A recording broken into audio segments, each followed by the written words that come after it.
Hello my dear students, welcome back to our channel Gyan lab once again. तो आप लोगों ने बहुत सारे कमेंट्स डाले थे फॉर नेक्स्ट सेशन, तो मैं आपके लिए लेकर आ गई हूँ MHTCET और NEET MCQs chapter number 8 respiration and circulation का नेक्स्ट सेशन। जैसे कि मैंने आपको पिछली बार भी बताया था, बहुत इंपॉर्टेंट चैप्टर है ये। इसमें से 6-7 क्वेश्चंस आपको CET में आ सकते हैं और बोर्ड्स के पॉइंट ऑफ व्यू से भी बहुत इंपॉर्टेंट है, नीट के पॉइंट ऑफ व्यू से भी बहुत इंपॉर्टेंट है। और इन जनरल जो बच्चे आगे मेडिकल स्टडीज करना चाहते हैं, कार्डियोलॉजिस्ट बनना चाहते हैं, हार्ट सर्जन बनना चाहते हैं, उनको बेसिक हार्ट के चेम्बर्स, ब्लड का कॉम्पोजिशन, ब्लड ग्रुप्स, ये सब पता होना चाहिए। सो उस बेसिस पे आज हम सॉल्व करेंगे कुछ और 20-25 क्वेश्चंस, मजा आ जाएगा। और फिर इसके बाद हम कंडक्ट करेंगे मेंटी क्विज। तो आज का सेशन अच्छे से देखो, अच्छे से आंसर करो, कमेंट में आंसर करो, चैट बॉक्स में आंसर करो और एंजॉय करो सेशन को। और उसके पहले आपके लिए एक important notification. Alright dear students, तो टॉपिक में आगे बढ़ने से पहले आपको जो एक इम्पॉर्टेंट चीज़ मुझे बतानी है वो ये है कि आप में से ऑलरेडी बहुत सारे लोग जानते हैं कि मैंने और अजय सर ने अनअकैडमी ज्वाइन किया है। अनअकैडमी ने एक बहुत ही नया चीज़ स्टार्ट किया है, स्पेशली महाराष्ट्र स्टेट बोर्ड के स्टूडेंट्स के लिए PCMB के सारे लेक्चर्स अनअकैडमी के प्लेटफॉर्म पर स्टार्ट हो चुके हैं। तो महाराष्ट्र स्टेट बोर्ड के स्टूडेंट्स जो अपने एग्जाम में टॉप करना चाहते हैं और जिनको इंडिया के टॉप एडुकेटर्स के साथ पढ़ना है, वो अनअकैडमी प्लेटफॉर्म पर जुड़ सकते हैं। अनअकैडमी प्लस के बहुत सारे बेनिफिट्स हैं। सबसे पहला बेनिफिट, आप अनलिमिटेड एक्सेस ले सकते हो, किसी भी कोर्स को कभी भी पढ़ सकते हो। आप इंडिया के बेस्ट से बेस्ट एडुकेटर्स का लाइव लेक्चर अटेंड कर सकते हो अगर आप प्लस की मेंबरशिप लेते हो। सबसे इंपॉर्टेंट पॉइंट यह है कि आपके डाउट्स को इंडिविजुअली सॉल्व किया जाता है जब आप लाइव लेक्चर अटेंड करते हो। आपको live test series, mock series देने का मौका मिलेगा। आपको continuous career guidance, strategy guidance, time management guidance दी जाएगी, जो बहुत इंपॉर्टेंट होती है हर एक स्टूडेंट के लिए। You can keep a practice tab, आप अपने प्रैक्टिस के ऊपर एक टैब रख सकते हो, एक ट्रैक कर सकते हो कि आपका कितना पढ़ाई हो रहा है। आपका सिलेबस कॉम्प्रिहेंसिव तरीके से डिजाइन किया गया है, which will be completed before time, and you can learn on any language, in any particular language that you are comfortable in. Hindi, Marathi, English, आप किसी भी लैंग्वेज में पढ़ सकते हो। ये अनअकैडमी का एक बड़ा एडवांटेज है। You can learn any time anywhere, आते जाते, सोते जागते, कभी भी आप पढ़ सकते हो क्योंकि इसमें आपका मोबाइल में ही लेक्चर होता है। And you also get the study material of your individual subjects. Okay, हाँ, अगर आपको फ्री क्लासेस देखने हैं, स्पेशल लाइव क्लासेस देखने हैं, या आपको कोई भी सब्सक्रिप्शन खरीदना है, तो आप मेरा रेफरल कोड यूज कर सकते हो, दैट इज ANJ10, जिसपे आपको 10% का डिस्काउंट मिलेगा। आपके लिए और एक बहुत बढ़िया चीज ये है अनअकैडमी के प्लेटफॉर्म पर कि अगर आपने सब्सक्रिप्शन प्लान नहीं भी खरीदा है तो भी आप फ्री टेस्ट दे सकते हो, जो एवरी सैटरडे और संडे होता है। 12 बजे, दोपहर को 12 बजे ये टेस्ट होता है। टोटल 12 क्वेश्चंस लिए जाते हैं और उसका सोल्यूशन भी आपको एनालाइज करके बताया जाता है। और अगर आप प्लस के मेंबर हो तो आपका भी बेनिफिट है, आप भी Tuesday, Thursday, Saturday, Sunday test दे सकते हो। तो अगर आप मेंबर नहीं भी हो तो भी आपको टेस्ट देने की अपॉर्चुनिटी मिलती है। ये कुछ सब्सक्रिप्शन प्लान के पैकेजेस हैं, आप अपने अफोर्डेबिलिटी, कंफर्ट जोन के हिसाब से कोई भी पैकेज खरीद सकते हो। जितना ज्यादा टाइम का पैकेज खरीदोगे उतना ज्यादा डिस्काउंट मिलेगा, और इसके ऊपर और 10% का डिस्काउंट पाने के लिए आप मेरा कोड यूज कर सकते हो, ANJ10। तो अनअकैडमी आपके लिए बहुत सारी ऐसी चीजें लेकर आया है जिससे आप अपने करियर में, अपने एग्जाम्स में टॉप कर सको। तो you can definitely check this out. Thank you. Alright, चलो स्टार्ट करते हैं हम अपने सेशन के साथ। सबसे पहला सवाल ये रहा आपके सामने, choose the correct statement with respect to human heart. Human heart से रिलेटेड आपको करेक्ट स्टेटमेंट ढूंढ के दिखाना है। मैं आपको 5 सेकंड का टाइम दे रही हूँ, फटाक से ऑप्शन पढ़ो, फटाक से आंसर करो, उसके बाद मैं एक्सप्लेनेशन दूंगी। टिक टिक 1, टिक टिक 2, 3, 4, 5, टाइम अप। वेरी गुड, जिन्होंने आंसर कर दिया है वेरी गुड। सबसे पहला ऑप्शन देखो क्या दिया गया है, activities of heart are initiated by brain. हमने क्या पढ़ा था, हार्ट इज मायोजेनिक, और ये एक ऑटोनॉमिक ऑर्गन है। ये इसको ऑटोनॉमस नर्वस सिस्टम, यानी कि ये खुद को कंट्रोल करता है। तो हार्ट का एक्टिविटी ब्रेन से तो इनिशिएट नहीं होता। Myogenic heart stops immediately if taken out of the body. अगर ऐसा होता, मरने के बाद अगर आप बॉडी में से हार्ट को निकालते और हार्ट अगर तुरंत स्टॉप हो जाता तो हार्ट ट्रांसप्लांटेशन तो कभी हम कर ही नहीं पाते। So this option is also wrong. Human heart of humans is neurogenic, ये भी गलत है ना। हमने अभी बोला heart is myogenic, so human heart is not neurogenic, it is myogenic. उसको कंप्लीटली ब्रेन कंट्रोल नहीं करता, वो खुद को कंट्रोल करता है। सिर्फ थोड़ा सा सिग्नल उसका ऑटोनॉमिक नर्वस सिस्टम से आता है। And last option is the right answer, normal activities of the heart are auto regulated, यानी कि हमारा हार्ट खुद को कंट्रोल करता है। आया सबका ये राइट आंसर? अगर नहीं आया है मतलब थियोरी रिवाइज करो। Next question, haemoglobin most strongly combines with, haemoglobin सबसे ज्यादा किसके साथ अट्रैक्ट होता है? ऑक्सीजन के साथ, कार्बन मोनोऑक्साइड के साथ, ओजोन के साथ, या कार्बन डाइऑक्साइड के साथ? आपको मैं 5 सेकेंड दे रही हूँ, जल्दी से चैट बॉक्स में टाइप करो। टिक टिक 1, टिक टिक 2, टिक टिक 3, टिक टिक 4, टिक टिक 5। हीमोग्लोबिन सबसे फास्ट किसके साथ कंबाइन होता है? सबसे ज्यादा अफिनिटी हीमोग्लोबिन की होती है कार्बन मोनोऑक्साइड के साथ, फिर कार्बन डाइऑक्साइड और फिर ऑक्सीजन। तो option number B is the right answer. Next question, carbon dioxide is mostly carried in blood in the form of, आपका जो कार्बन डाइऑक्साइड है वो हमको बॉडी से बाहर निकालना होता है, तो ब्लड में वो कार्बन डाइऑक्साइड हम कौन से फॉर्म में कैरी करते हैं? ये देखो, carbon dioxide is released by the tissue cells which diffuses into the plasma and then into the RBCs. कौन से फॉर्म में ये कार्बन डाइऑक्साइड हम बाहर निकालते हैं? इन the form of bicarbonate ions, यानी कि NaHCO3, KHCO3, yes everybody, KHCO3 potassium bicarbonates. तो बाइकार्बोनेट आयन के फॉर्म में हम 70% कार्बन डाइऑक्साइड एक्सक्रीट करते हैं। Very good. Next question, what does P wave represent? ये जो इलेक्ट्रोकार्डियोग्राम हमने पढ़ा है, इधर पे आपका P वेव होता है, फिर आपका ये R वेव, फिर यहाँ पे आपका ये T वेव। तो T वेव क्या रिप्रेजेंट करता है? ये देखो, ये डायग्राम आपके टेक्स्ट बुक का है। टी वेव से क्या हमको पता चलता है? टी वेव से पता चलता है वेंट्रिकुलर रिलैक्सेशन, यहाँ पे आपके वेंट्रिकल्स रिलैक्स हो गए हैं। और फिर इधर पे आता है आपका joint diastole. Yes everybody, yes. The oxygen carrying capacity of human blood is reduced because of the pollution of, आपका जो ह्यूमन ब्लड है इसका ऑक्सीजन कैरिंग कैपेसिटी कब रिड्यूस हो जाएगा? हीमोग्लोबिन ऑक्सीजन को कब अट्रैक्ट नहीं करेंगे? जब उसके पास कार्बन मोनोऑक्साइड अवेलेबल होगा। तो अगर आप कार्बन मोनोऑक्साइड अवेलेबल कर रहे हो तो हीमोग्लोबिन ऑक्सीजन को छोड़कर वो कार्बन मोनोऑक्साइड की तरफ भागेगा। सो option number D is the right answer. Systolic pressure is the dash pressure exerted by the blood against the vessel walls during ventricular contraction. Systolic pressure मतलब क्या होता है? Contraction pressure. So contraction pressure कैसा होता है? Systolic pressure यानी contraction, जब आपके ब्लड वेसल्स कॉन्ट्रैक्ट होते हैं, तो ब्लड प्रेशर स्लो रहता है या फास्ट रहता है? ब्लड प्रेशर मिनिमम रहता है या मैक्सिमम रहता है? चलो बताओ सब लोग, मैं आपको 5 सेकेंड का टाइम दे रही हूँ, बताओ जल्दी जल्दी बताओ। सिस्टोलिक प्रेशर के वजह से आपका ब्लड प्रेशर लो रहता है या हाई रहता है? सिस्टोलिक प्रेशर के वजह से हमारा ब्लड प्रेशर मैक्सिमम रहता है। कैसा रहता है? मैक्सिमम रहता है। Yes, very good. Blood group with AB group people can donate dash blood group people, जिन लोगों का ब्लड ग्रुप AB होता है वो कौन से ब्लड ग्रुप वाले लोगों को ब्लड डोनेट कर सकते हैं? जिनका ब्लड ग्रुप AB होता है वो कौन से लोगों को ब्लड डोनेट कर सकते हैं? देखो, AB वाले के पास A एंटीजन भी है, B एंटीजन भी है, एंटी A एंटीबॉडी भी है और एंटी बी और एंटी बी एंटीबॉडी भी है। तो ये किसको अपना ब्लड डोनेट करेंगे? सिर्फ और सिर्फ AB ब्लड ग्रुप को। Yes, okay. Which germ layer gives rise to blood? ये तो हमने रिप्रोडक्शन चैप्टर में पढ़ा था। ह्यूमन रिप्रोडक्शन में आपने ऐसा एक टेबल पढ़ा था, एंडोडर्म, एक्टोडर्म और मीसोडर्म वाला टेबल। तो उसमें हमने क्या पढ़ा था कि आपका जो कनेक्टिव टिश्यू होता है वो कनेक्टिव टिश्यू हमेशा मीसोडर्म से बनता है, और ब्लड एक टाइप का कनेक्टिव टिश्यू है क्योंकि आपके पूरे बॉडी को एक दूसरे से कनेक्ट कर रहा है। ब्लड पूरी बॉडी में फ्लो होता है। So option number D is the right answer.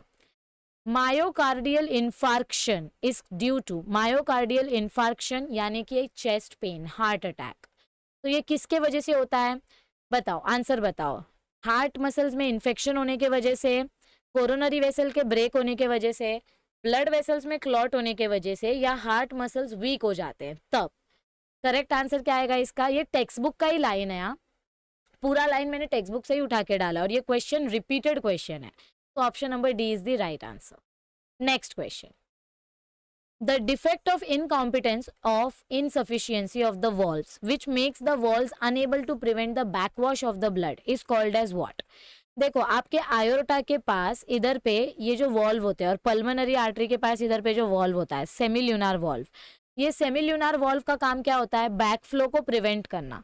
अगर ये बैक फ्लो को प्रिवेंट नहीं कर पाए तो इनमें से कैसी आवाज आती है? इनमें से मतलब इनमें से मर्मरिंग साउंड आती है। जब आपके वॉल्व्स डिफेक्टिव हो जाते हैं, जब आपके वॉल्व्स डिफेक्टिव हो जाते हैं तो आपके हार्ट में से घर घर की आवाज आती है, उसको हम बोलते हैं murmuring of heart. Okay, the circular biconcave and non nucleated cells are, कौन से सेल्स के अंदर न्यूक्लियस नहीं होता है? ये तो आपको पता होना चाहिए। कौन से सेल्स के अंदर न्यूक्लियस नहीं होता है? बताओ चैट बॉक्स में, कमेंट में बताओ आंसर। ल्यूकोसाइट्स के पास न्यूक्लियस होता है, लिम्फोसाइट्स थ्रोम्बोसाइट्स के पास न्यूक्लियस होता है, लेकिन हमारे जो ब्लड सेल्स होते हैं आरबीसी, उनके पास न्यूक्लियोसाइट्स नहीं होता है। सिर्फ कैमल के आरबीसी में न्यूक्लियस होता है। याद आया कुछ? Yes. The circular opening of the left iota in the left ventricle is guarded by, देखो ये आपका लेफ्ट आयोटा, ये लेफ्ट एट्रियम है और ये आपका लेफ्ट वेंट्रिकल है। तो यहाँ पे जो आपका ये आयोटा ओपन होता है, इस आयोटा ओपन को कवर करने के लिए ये जो आपका सर्कुलर ओपनिंग है, इसको हम क्या बोलते हैं? इसको हम क्या बोलते हैं? Semilunar valve. क्या बोलते हैं इसको हम? Semilunar valve. याद आया? सब टेक्स्ट बुक का है, सब टेक्स्ट बुक, और रिपीटेड नीट क्वेश्चन है, ये रिपीटेड नीट क्वेश्चन है। In veins valves are present to check backward flow of blood flowing at, तो हमारे वॉल्व का काम क्या होता है? हमारे ब्लड का बैक फ्लो चेक करने के लिए, ब्लड जो है वो वापस पीछे नहीं जाता है। सो वेन्स के अंदर ब्लड फ्लो एकदम स्लो होता है क्योंकि वेन्स डीऑक्सीजनेटेड ब्लड कैरी करता है। सो वेन्स के अंदर जो वॉल्व होते हैं वो लो प्रेशर में काम करते हैं, लो प्रेशर में काम करते हैं। Next, during breathing the air enters in the human lungs due to, जब आप ब्रीथ करते हो, जब आप ब्रीथ करते हो तो आपके लंग्स के अंदर एयर कहाँ से एंटर करता है? एटमॉस्फेरिक प्रेशर कम होता है इसीलिए एयर लंग्स में आता है, बाहर प्रेशर कम है इसलिए एयर अंदर आएगा, या आपके एयर के अंदर रेसिडुअल एयर जो बचा हुआ है, जो बचा हुआ एयर रहता है वो आपके ऑक्सीजन को कम कर देता है जिसके वजह से बाहर से बाहर से एयर अंदर आता है। Atmospheric pressure is greater than the pressure inside the lungs, बाहर प्रेशर ज्यादा इसीलिए वो अंदर आ रहा है, ऑब्वियस सी बात है। सो करेक्ट आंसर आएगा ऑप्शन नंबर सी। एटमॉस्फेयर में ऑक्सीजन का प्रेशर ज्यादा होता है और ब्लड में ऑक्सीजन कम होता है इसीलिए ऑक्सीजन बाहर से अंदर आता है। ब्लड में कार्बन डाइऑक्साइड ज्यादा होता है और बाहर कार्बन डाइऑक्साइड कम होता है, तो ब्लड का कार्बन डाइऑक्साइड बाहर जाता है लंग्स के through. So option number C is the right answer. The rhythmic systole and diastole of the heart together form, एक सिस्टोल और एक डायस्टोल मिलके क्या बनाते हैं? चैट बॉक्स में आंसर करो। 1 2 3 4 5, आंसर इज हार्ट बीट। एक कॉन्ट्रैक्शन और एक रिलैक्सेशन लब डब मिलके क्या बनता है? एक heart beat. when is the blood pressure value most maximum, blood pressure सबसे ज्यादा मैक्सिमम कब होगा? जब इंसान सो रहा है तब, या जब इंसान रिलैक्सेशन कर रहा है तब, जब इंसान शांति से बैठा हुआ है तब, या जब इंसान सिस्टोल कर रहा है। सिस्टोल मतलब रिलैक्सेशन, तो रिलैक्सेशन में ब्लड प्रेशर थोड़ी ना तो ज्यादा होगा। सिस्टोल मतलब कॉन्ट्रैक्शन, जब आपका हार्ट कॉन्ट्रैक्ट होता है तो ब्लड पे बहुत ज्यादा प्रेशर पड़ता है। तो answer is option number D. What is the common name of alveoli of lungs, ये तो बच्चे बच्चे को पता है मैम। ये जो अपना लंग्स के नीचे ऐसा अंगूर जैसा गुच्छा होता है इसको हम बोलते हैं एयर सैक। एयर बैग मत लिख देना, इसको हम क्या बोलते हैं? Air sac. Two main components of the blood are, ये सीईटी क्वेश्चन है, ये किसी को याद ही नहीं रहता। ब्लड में 55% प्लाज्मा होता है और 45% ब्लड कॉर्प्यूसल्स होते हैं। याद आया? Done. Next question, except which of the following all are lung diseases? Pneumonia, encephalitis, bronchitis, asthma. Encephalitis is brain infection, encephalitis आपके पिया मैटर, एरेक्नॉइड मैटर मतलब जो ब्रेन के लेयर्स होते हैं उधर पे इन्फेक्शन हो जाता है, बाकी सब लंग इन्फेक्शन है। So option number B is the right answer. The lungs in man also perform dash in addition to the respiratory function, हमारे बॉडी में लंग्स के दो फंक्शन होते हैं, एक रेस्पिरेशन करना यानी CO2 और ऑक्सीजन का ट्रांसपोर्ट, और दूसरा क्या होता है बताओ? क्या हमारा लंग्स ऑस्मो रेगुलेशन में कुछ रोल प्ले करता है? टेम्परेचर, बॉडी का salt balance? No. Hydrostatic function? No. Temperature control? No.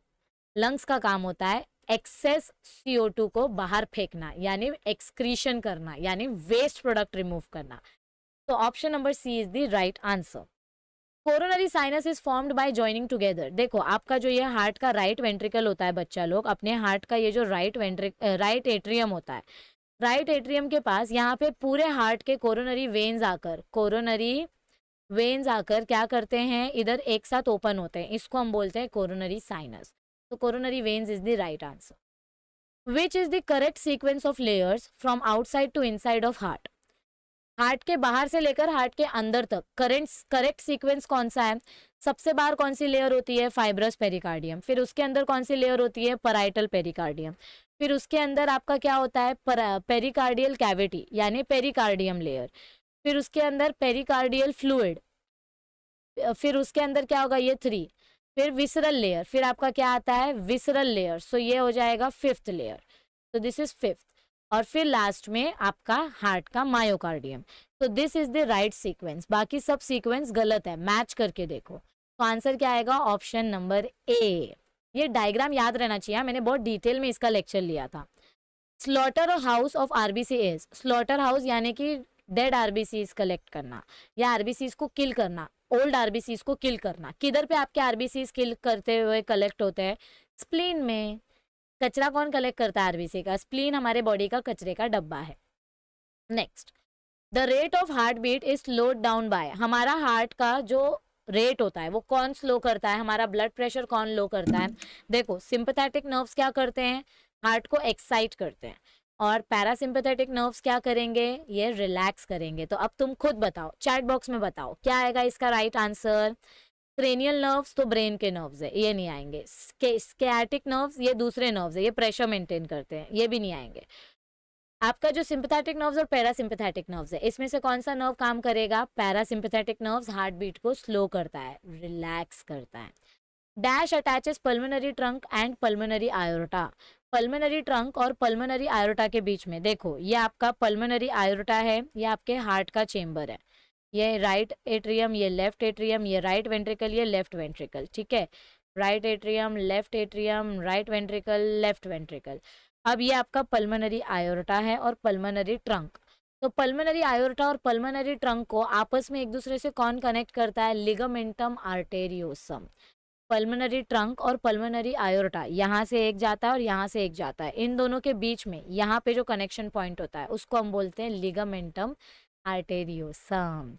मजा आया सबको? अगर सबको मजा आया है तो जल्दी जल्दी अपने जूनियर्स के साथ इस चैनल को शेयर करो।